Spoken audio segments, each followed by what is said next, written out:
Məmezlərim bizdə bugün halardır. Mənə Zaqataladan pay gəlib. Hardasa 25 manatdır kilosu. Hər yerdə satılmır və biz bunu mütləq görürsünüz. Çox torpaqlıdır, qumludur. Bunu mütləq yaxşı yumaq lazımdır. Девочки, мне привезли халяр из Закатала. Такая трава. Скорее всего, она растет в лесу, потому что килограмм его стоит 20-25 манат. Вот такой он весь в земле, поэтому его очень важно хорошенечко промывать. Что-то между lukam и чесноком. Hardasa soğanla sarımsağın arasında qoxusu dadı var. Haları yaxşı yoğuruq məməzlərim, çünki çox belə qumludur və uclarını bu şəkildə təmizləyirik.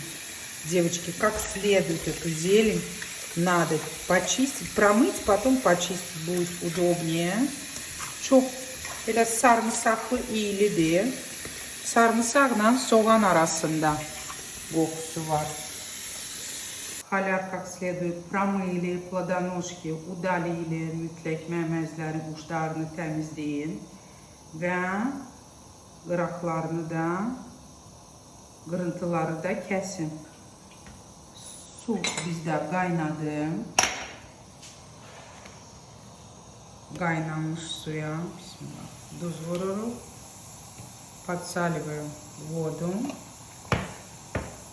После того, как вскипятили, и отправляем сюда нашу зелень. Çox bişirmirik məməzlərim. Sadəcə pörtlədirik. İndi qaynara düşən kimi bir buğum biz bunu süzürük, девочки. Вот как закипит вода, сразу ее сливаем. Пахнет чесноком, поэтому окна все открываем нараспах. Pəncərələri açırıq.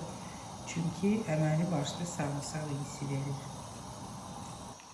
Ötürməyin, palçıq olmasın. Не перевариваем. Вот чтобы вот чуть-чуть на альданте было.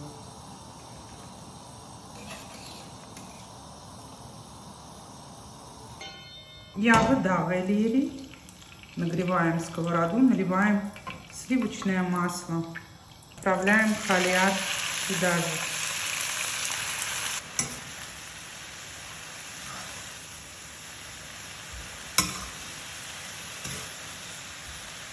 Duzunu, ispiyotunu vururuq. Duza diqqət verin. Çünki duzlu suda bizdə halyar hazırlandı. Yumurtanı çalırıq. Ümumiyyətlə halyar mən belə baxıram. Yağ sevəndir. Ona görə yağını bol vurun, девочки. Посолили, поперчили и заливаем яйцами. На масло, девочки, не жадничайте, потому что халяр, я так понимаю, любит большое количество масла. Odunu alırıq, bir neçə yerdə aralayırıq və altını bağlayırıq. Hazır. Yumurtanı əslində zövqə görə istəyirsiniz çox olsun, istəyirsiniz az olsun, девочки. Количество яиц по вкусу. У меня, например, на полкило где-то 6 яиц. Ну, кому-то это покажется, что много.